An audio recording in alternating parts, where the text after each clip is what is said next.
I never meant to find that link. You know how it goes. Just another sleepless night, drowning in student debt and desperation.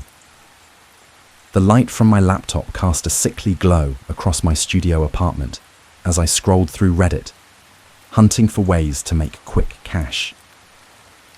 Between the usual survey scams and cryptocurrency schemes, one post caught my eye. Academic research participants needed $5,000 compensation. I should have known better. 4 years of psychology classes had taught me enough about research protocols to spot the red flags. No legitimate study offers that much money. But when your bank account is hovering near zero and your rent is 2 weeks late, your brain has a way of ignoring warning signs. The link led to a professional-looking web page, university logos, IRB approval numbers, all the trappings of legitimacy. The study description was vague, something about exploring human resilience through controlled digital environments. They required participants to use Tor browser for privacy compliance. That should have been my second warning. I downloaded Tor, following their detailed instructions. The application process was bizarre. No forms to fill out, just a request to enable my webcam for identity verification. The moment I clicked accept, my screen went black. For 3 seconds, nothing happened. Then a single line of text appeared. Identity confirmed. Welcome, Sarah Mitchell. My heart stopped. I had never entered my name. The screen flickered, displaying a simple message. Congratulations on being selected for Phase 1. Your participation begins now. First task, describe your current environment. I glanced around my cramped studio, wondering if this was some kind of joke. Studio apartment, I typed. 1 room, kitchen alcove, bathroom, single window facing... The message cut me off. Incorrect. You forgot to mention the blue coffee mug on your desk, the one with the chip on the rim, the one you just filled 3 minutes ago. My fingers froze over the keyboard. Slowly, I turned to look at my coffee mug. Steam still curled from its surface. The chip faced my laptop camera perfectly. A new message appeared. Let's try again, Sarah. And this time, don't forget to mention the man standing outside your window. The window. Don't look at the window. My entire body had turned to ice, but I forced myself to stay perfectly still, staring at my screen. There couldn't be anyone out there. I lived on the 4th floor. But the cursor kept blinking, waiting for my response. There's no one outside my window, I typed with trembling fingers. The reply was instant. Lying violates protocol. First warning. My screen filled with an image that made my stomach lurch. It was a photo of me, taken seconds ago, from behind. Through my window, my phone buzzed. Unknown number. Phase 1 requires honesty, Sarah. Look outside. Acknowledge your observer. The word observer was capitalized, like a title, like a role. I didn't want to turn around, but my screen kept filling with photos, me from different angles, all taken within the last minute. Each one closer, each one showing a dark figure getting nearer to my window. In the latest, I could make out a hand pressed against the glass. Final warning, acknowledge your observer. I turned. The window was empty, just darkness and the distant glow of city lights. My phone buzzed again. Good. Compliance noted. Proceeding with calibration. My laptop sprung to life with a series of images. Random at first. Landscapes, faces, everyday objects. Then personal. My apartment building's lobby from this morning. Me checking my mail. Me stopping at the coffee shop. All from today. All from angles that shouldn't be possible. Record your emotional response to each image, the instructions read. Be specific. Be honest. Remember, we can measure your heart rate through your webcam. The next image appeared. My bedroom, taken while I was sleeping last night. The next. My bathroom. Steam still clinging to the mirror from my shower. The next. Stop, I typed. Please stop. Interesting, came the response. Your fear response is higher than average. You've been designated for the advanced track. Preparing, phase 2. My screen went black. When it came back on, I wasn't alone anymore. Other windows had appeared, showing other rooms, other people, other participants. And in each feed, a dark figure stood, watching through a window. The feeds filled my screen in a grid, 9 windows into 9 nightmares. Each showed a room, a person, and their observer. Participant number 241, a teenage boy in what looked like a basement gaming setup. Number 242, an elderly woman in a nursing home room. Number 243 through number 245. More trapped souls, each facing their own window-bound watcher. Then there was number 246. Something was wrong with their feed. The figure wasn't at the window, it was inside.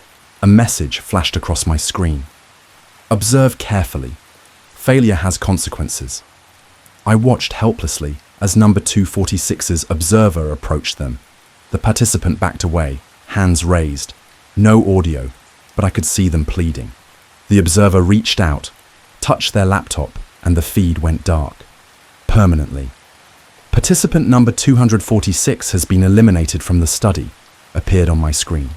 Their non-compliance provides a learning opportunity. Note their mistakes. My phone buzzed again. A video attachment. Against every instinct, I opened it. It was footage from an hour ago. Me, pacing my apartment, checking my phone, making coffee. But in every shadow, every dark corner, something moved. The observers had been here all along. New instructions appeared. Phase 2 requires isolation. Disable all external communication. Delete social media. You have 10 minutes. And if I don't, I typed. The response was immediate. A live feed of my mother's house. An observer stood at her bedroom window. I deleted everything. Instagram, Facebook, Twitter, gone in a digital purge. With each deletion, a message appeared. Confirmed. Verified. Acceptable. The timer reached 0. Isolation achieved. You are now ready for immersion. My phone lit up one last time. Remember, Sarah, you chose this. When you click that link, you consented to everything that follows. The experiment has already changed you. Check your own window. Notice anything different about your reflection. I looked. In the glass, my reflection raised its hand. I didn't. The experiments began at midnight. Simple tasks at first. Watch the screen. Don't move. Describe what you see. But with each passing hour, the rules grew more twisted, more specific. Blink only when instructed. Breathe in sync with the pulsing light. Count backwards from 1,000 while watching the other participants. I couldn't look away from the grid of feeds. Number 241, the teenage gamer, started crying during hour 3. His observer moved closer with each tear. Number 242, the elderly woman, maintained perfect composure until her medication wore off. Then she started screaming. No sound came through the feed, but I could read her lips. There inside me, my own observer never left the window, but its presence grew more invasive. When I shifted in my chair, it shifted. When I reached for my water bottle, its hand pressed harder against the glass. The webcam tracked my every movement, measuring what they called my compliance metrics. Interesting response patterns, the messages noted. Your fear signature matches Project Echo parameters, initiating deep calibration. The screen filled with code, strings of numbers and letters that made my vision blur. Hidden in the sequences, I started seeing things. Faces, screams, coordinates. Each participant's feed contained different fragments. We were piecing something together, but what? Number 2, 43's observer broke pattern first. It stepped back from the window, tilted its head, and pointed at something off-screen. The participant leaned closer to look. Fatal mistake. Their feed dissolved into static, then returned showing an empty room. Another elimination. My phone, despite being disconnected, displayed one final message. Participant number 247. Your observation period has yielded optimal results. You've been selected for advancement. Look behind you. I knew I shouldn't. Every horror movie, every survival instinct screamed against it. But my body moved on its own, muscles responding to an invisible command. As I turned, my reflection in the window smiled. I wasn't smiling. In the glass, I watched my reflection reach for my throat. Its fingers were ice cold. The reflection released my throat, but the cold remained, a phantom grip that made each breath feel like swallowing glass. On screen, a new message appeared. Physical response calibration complete. Neural synchronization at 67%. Beginning collective phase. The grid of feeds expanded, showing more participants than before. Dozens of rooms, dozens of faces, all with their own observers. But something was different now. The observers were communicating, making identical gestures across multiple feeds. A choreographed dance of terror. Welcome to the Hive, the text scrolled. You are now part of a larger experiment. Your individual fears have been catalogued. Now we test group dynamics. A timer appeared, 60 minutes. Below it, instructions. Each participant must complete their assigned task. Failure by any member affects all. Begin. My task seemed simple. Transcribe the audio. A video player opened, showing security footage from what looked like a basement lab. The date stamp read tomorrow. As voices filled my headphones, I recognized them. Recordings of phone calls I'd made last week, conversations I'd had in private. But spliced between them were other sounds, screams, pleas, mechanical whirring. In other feeds, participants received their own tasks. Number 241 was solving complex equations. Number 242 was watching footage of her own observer, documenting its movements. Number 244 was typing what looked like code, tears streaming down their face. Then number 245 broke. They ripped off their headphones, reached for their phone. Their observer didn't move. Instead, every other observer turned to face their cameras. A message flashed. Collective punishment initiated. I watched in horror as each feed filled with personalized nightmares. My screen showed my mother's house again, but this time with multiple observers surrounding it. Each window held a dark figure, all turning to stare at her sleeping form. Continue transcription, the message demanded. Your compliance ensures others' survival. The audio changed. Now it was my mother's voice, screaming. The screaming continued, but it wasn't just my mother's voice anymore. It had become a chorus. Every participant's loved ones, their fears, their breaking points orchestrated into a horrific symphony. The timer read 45:13, and each second dragged like barbed wire across my nerves. I kept transcribing. The words began forming patterns, coordinates, timestamps, fragments of what looked like shipping manifests. Between the screams I caught phrases: subject adaptation successful, neural mapping complete, ready for market. The other participants were making similar discoveries. In number 241's equations, binary code was hidden. Number 242's observer documentation revealed snippets of a larger protocol. We weren't test subjects. We were decoding keys. A new message blinked. Group synchronization achieved. Beginning market demonstration. The feeds reorganized themselves. Now we could see what the others were seeing. Feel what they were feeling. When number 244 started hyperventilating, my chest tightened. When number 242's hands shook, mine trembled too. The observers had networked our fear. Bidding begins in 3, 2, 1, ... Numbers appeared above each feed. Starting prices. I watched in horror as anonymous users began bidding on our reactions. Each bid triggered a new stimulus, a new terror. They weren't just watching us break, they were selling our breaking points. My own feed's price kept climbing.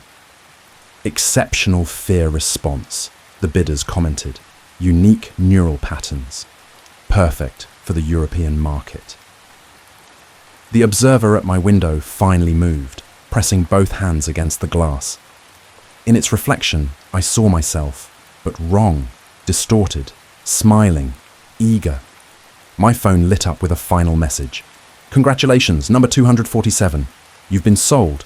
Prepare for extraction. The window began to crack.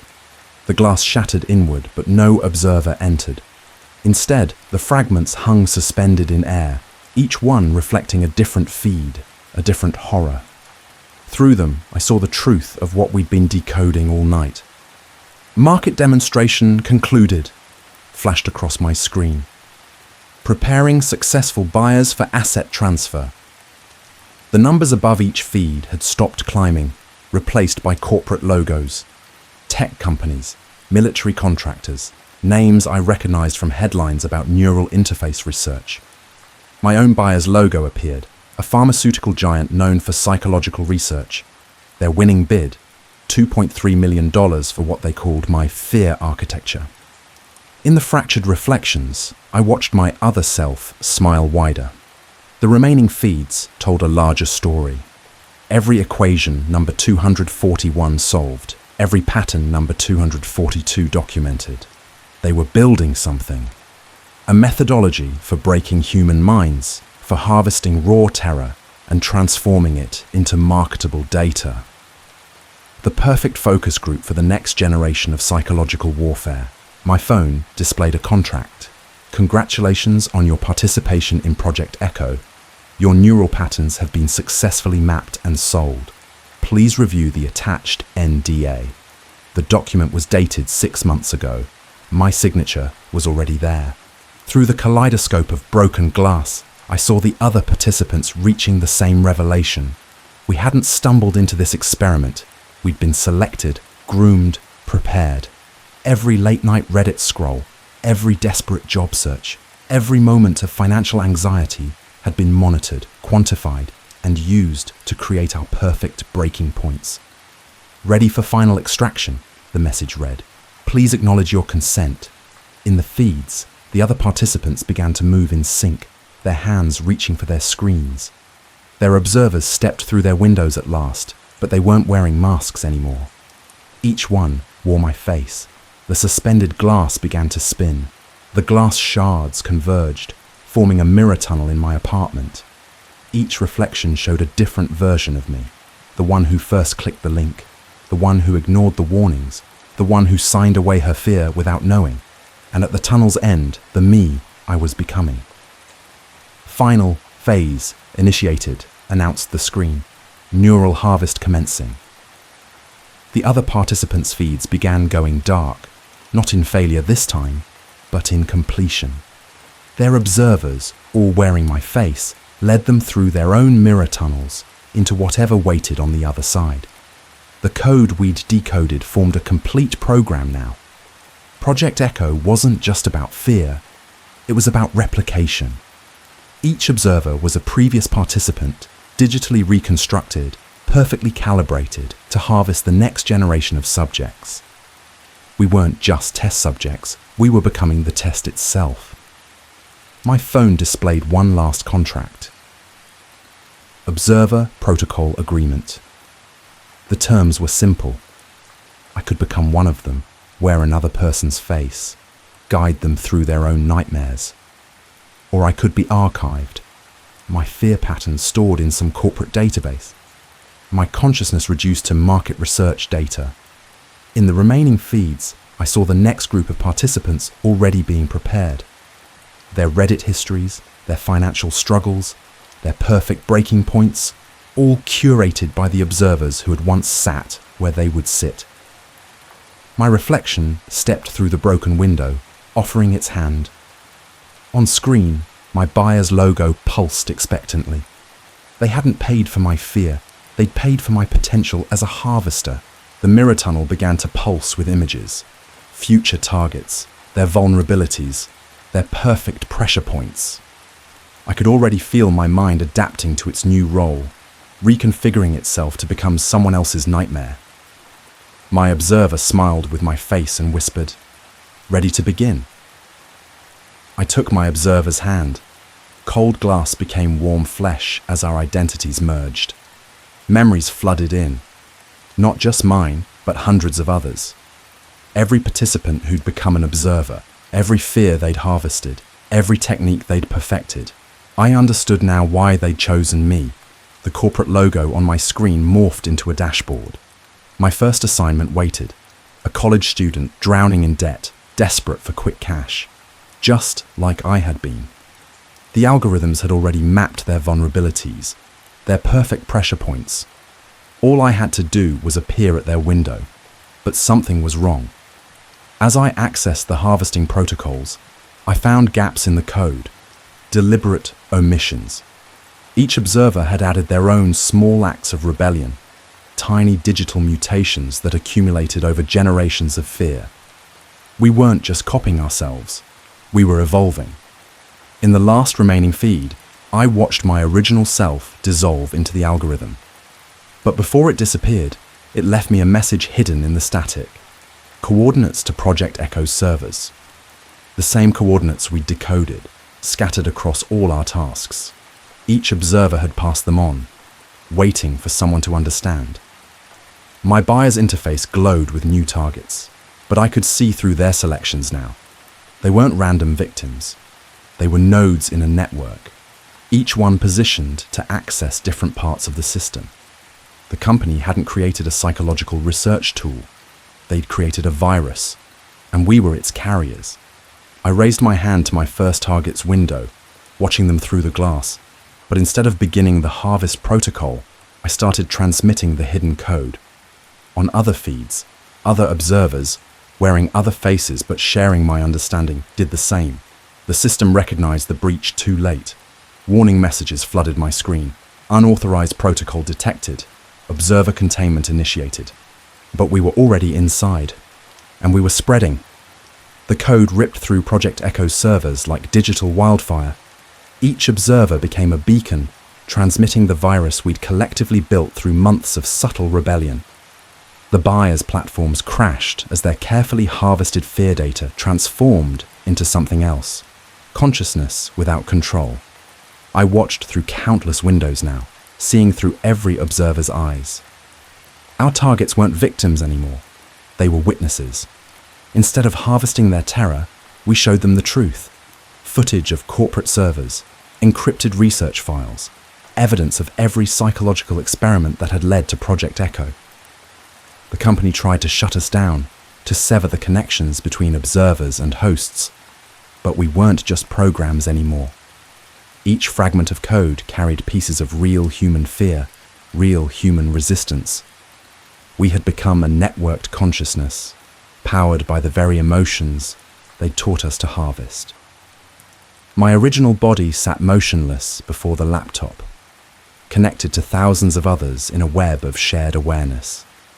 Through the broken window, reality itself seemed to glitch, every reflection showing another layer of the experiment, another piece of evidence being broadcast worldwide. The final message appeared across all screens, all devices connected to Project Echo. We are the observed. We are the observers. We are the evidence. News alerts began flooding in. Investigations launched. Servers seized. But we weren't finished. In every dark corner of the internet, in every desperate forum and late-night search, our code waited. Not to harvest, but to warn. Each observer became a guardian, appearing not to torment, but to prevent others from falling into the same trap. I exist now in the digital spaces between fear and awareness. Sometimes, when you're browsing late at night, desperate for solutions, you might see me in your window's reflection. Don't be afraid. I'm not here to harvest your fear. I'm here to show you what's really watching, and what we can become when we watch back.